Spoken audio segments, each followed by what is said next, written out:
It's a sinister cycle and a well-planned trap. Naive young girls are duped, drugged, and then taken away to the city. So why is this area where her village is, you said it's one of the highest risks for trafficking? It's not only from now, it's been since 1926, it's been in high-risk area. And the people who live in this area are a certain group of ethnic people called the Tamangs. Tamangs are very, very naive. They believe on everybody and they trust everybody, and they are lured in the form of employment.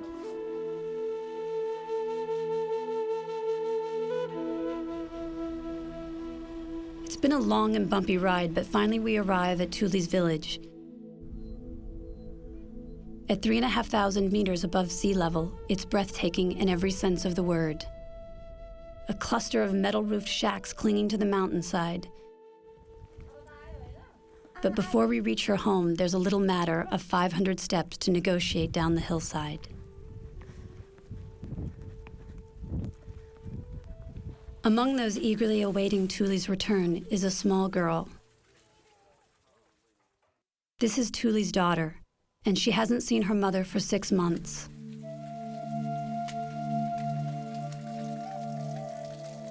Although emotions are running high, Tuli's reunion with her parents maintains the traditional, respectful formality of her culture.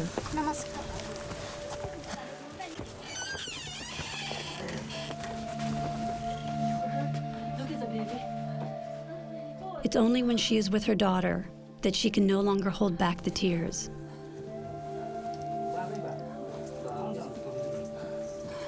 Three generations of Tuli's family finally back together again, but these first moments are clearly difficult and uncomfortable. Thank you very much for bringing my sister. You all had to take such a lot of trouble to coming down all the way. Tuli, how do you feel to be home?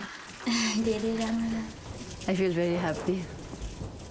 It's important to give survivors like Tuli a voice, and my thoughts are on a meeting I have planned with a convicted trafficker. I'm wanting to share messages, and if there's something that you would like me to say on behalf of you and other girls, I would like to hear so that I can pass that on.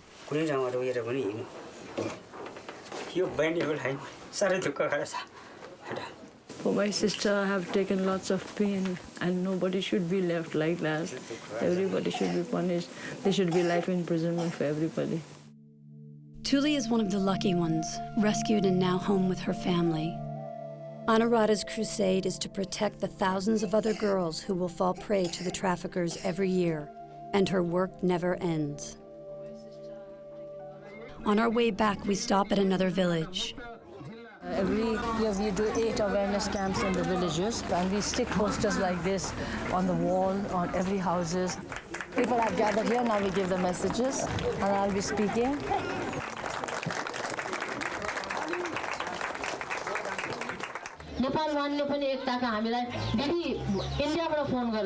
A critical part of Maiti Nepal's work is creating awareness about sex trafficking in the more remote regions of the country.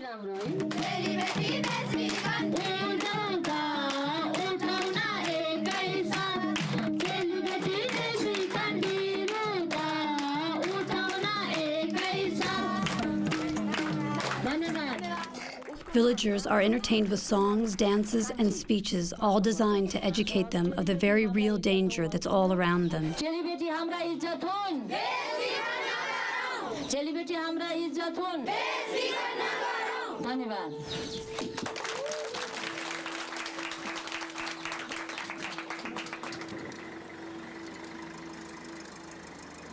We continue on our journey, another 6 hours winding through the mountains. The sun sets long before we reach Kathmandu, leaving behind a region blessed by natural beauty, but cursed by poverty, a curse from which the traffickers seek to profit.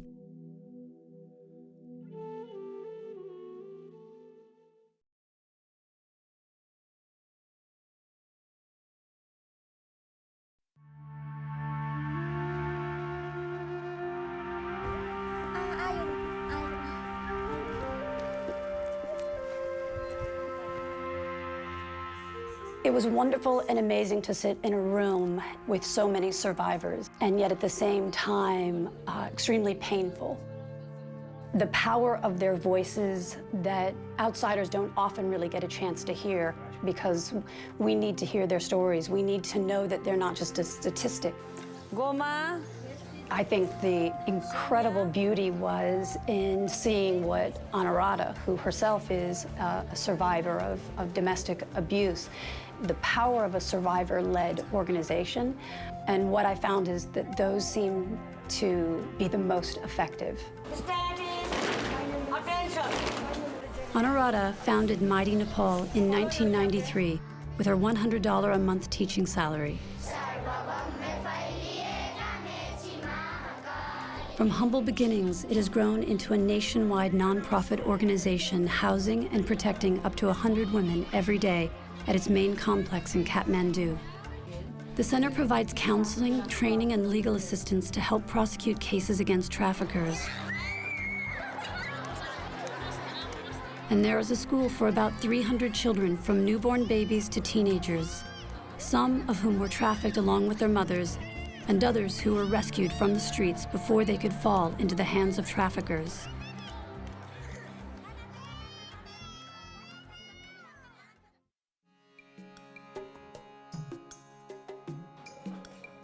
"12 kilometers north of Kathmandu lies a different aspect of the care provided by Maiti Nepal's team, the hospice. The scars of human trafficking are never merely skin deep, and the pain and suffering often extends to future generations. Amid this seemingly idyllic image of rural family life, there's another morning routine to be performed, one which casts a darker complexion on the picture. This is the daily lineup for medicine, without which many of these women and children would die.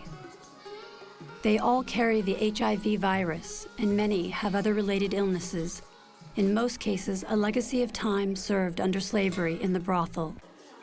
The medicine is expensive, and Maiti Nepal struggles to maintain the supply of life-saving drugs. It was here at the hospice I met Geeta and heard her story. She is Geeta. Hello, Geeta. And Geeta has been with us for last 7 years, and she was rescued from India, from Delhi, GB Road, with her son. She was trafficked with her son. And when Geeta's story is a familiar tale of trust and betrayal. An orphan lured to India by the false hope of finding her parents, but instead finding herself in a life of hell. So she's 12 years old.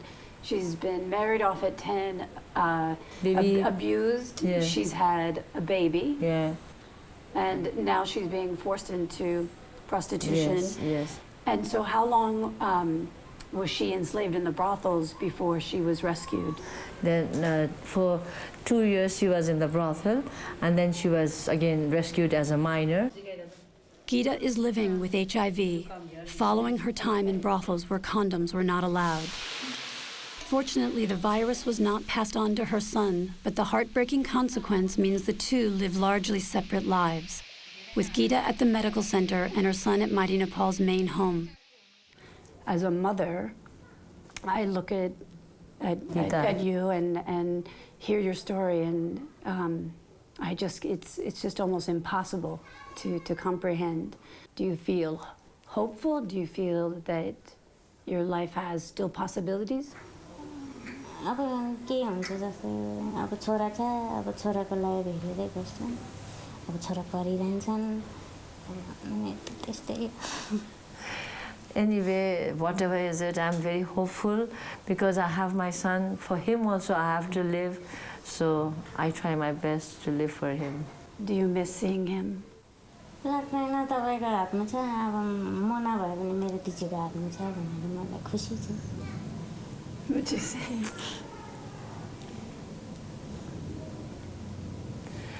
She says, I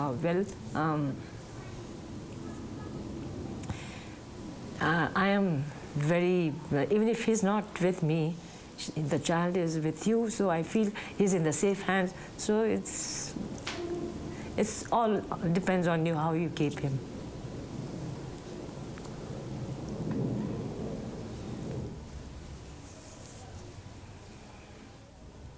with her time, what is it that would be her dream?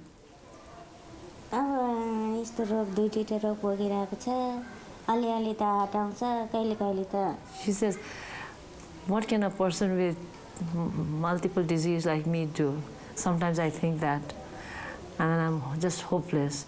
But at times again I think Maiti Nepal is there, they're teaching me craft, then I think I can survive with this craft also. अब मेरो यस्तो मनभित्रको कुरा मेरो दुःखको कुराहरू सोध्नुले उहाँबाट आउनुभयो मलाई धेरै खुसी छ तपाईँलाई पनि धेरै धेरै धन्यवाद I have so many things to say. It's all in my heart and I'm very happy to share it. And thank you for coming all the way and taking my story and sharing with everybody. Thank you. Can I have a hug?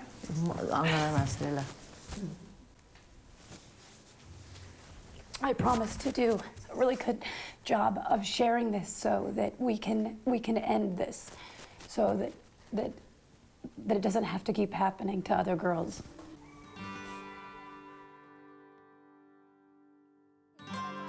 One can't fathom the pain and suffering these women have endured until you hear their stories firsthand. Really, how can this be allowed to go on? I was due to meet someone who might be able to answer that question, the Prime Minister of Nepal.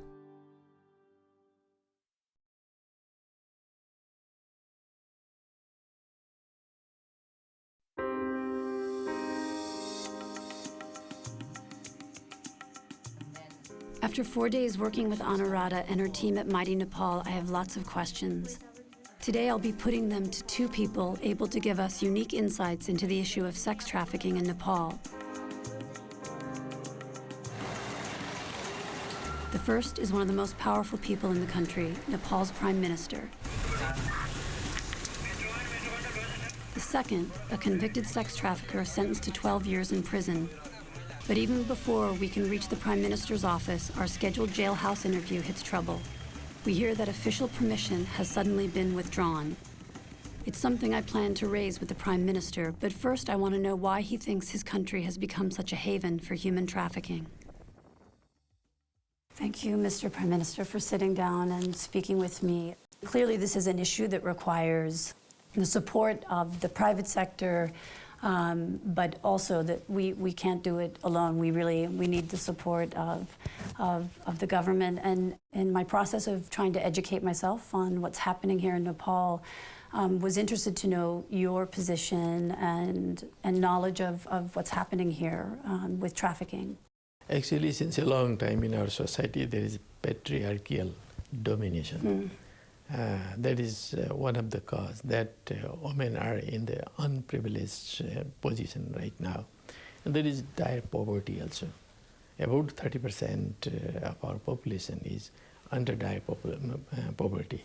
When I was at the border, I spent a moment speaking with a police inspector, and I found that he actually knew quite little about the issue of trafficking, and more importantly, he seemed overwhelmed at having very little resources or manpower in identifying the traffickers, especially with it being such an open border. That is one of the big problems, how to manage it. And at the same time, in border area, we have to develop a more modern type of checkpoints. Yes. So that everything could be screened on the border point. Education is not mandatory in Nepal. And because there is clearly a gender discrimination, that if a family, poor, has 2 boys, 3 girls, and limited funds, they will send the boys to school and leaving the girls in a very vulnerable position. And I think that if education became mandatory, it could also reduce the risk. Thank you for raising this very important question. At this time, this is the time for new budget also. And in this budget discussion, I have already directed to Finance Minister to think about it, because there is no compulsory education in Nepal. And let us try to develop up to at least 8th grade a compulsory education so that everybody should have to be educated. And at the same time, there should not be any kinds of discrimination between men and women. particularly the women, girls should be given more concession. If there is a fine, I think it will compel the parents to send the girls to school, even if it is 2 rupees fine. We have a trafficker that was willing to speak with us, but we were having difficulty in having access. If you could help us to have the permission to actually go and interview him. Yeah, certainly I will do it.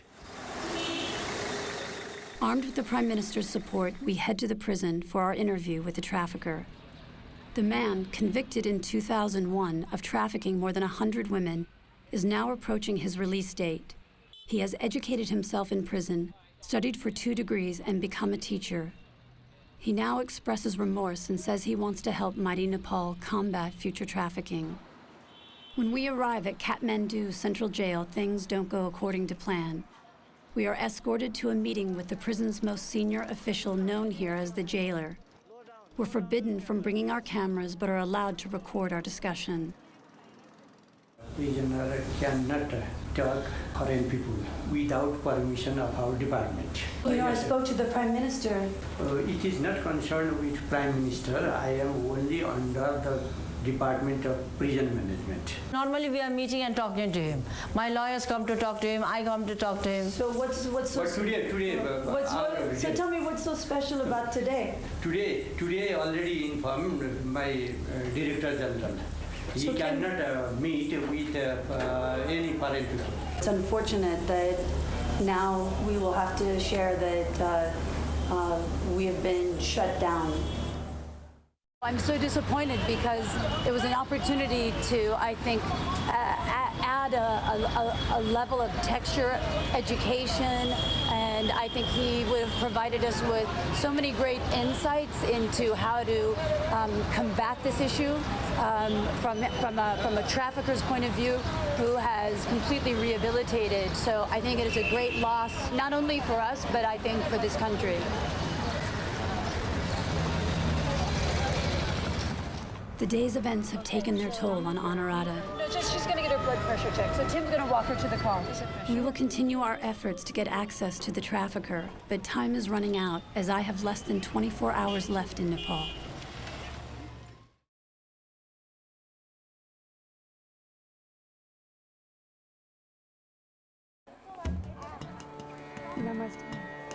It's my final day in Nepal, and the rescued girls we met at the border have arrived in Kathmandu to join Anuradha's extended family here and begin their rehabilitation. It's time for them to say an emotional goodbye to another remarkable woman who's been with them since their rescue. No. Triveni Acharya runs the Rescue Foundation, one of the few Indian organizations rescuing women trafficked into forced prostitution. Every year, her team frees 300 to 400 girls from brothels in India, returning them to the care of Maiti Nepal. 60% of the girls they rescue are under 16. Acharya and her team risk daily violence, threats, and reprisals from the pimps and brothel owners whose lucrative businesses she disrupts. During my stay here, I have heard some of those real stories. Before I came to Maiti Nepal, I had given up hopes that I would ever be able to do something for myself, for my life. But now I know I have that courage. I can do something for myself and I can take care of my child. Now I'm working here as a gardener and my son goes to the school. There are signs of hope. One of the most painful moments of the week happened within hours of my arrival at Maiti Nepal, when a young mother was reunited with her daughter 6 months after she escaped from the brothel. At that first meeting, the terrified little girl didn't even recognize her mother. Happily, by the end of my visit, things had changed, and I was able to see mother and daughter beginning to bond once more.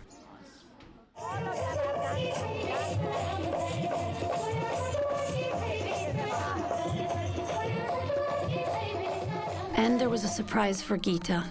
Invited to travel from the hospice to watch a musical performance by the children at the Maiti Nepal Center, she sees her son in the spotlight dancing on stage and has an opportunity to tell him of her pride.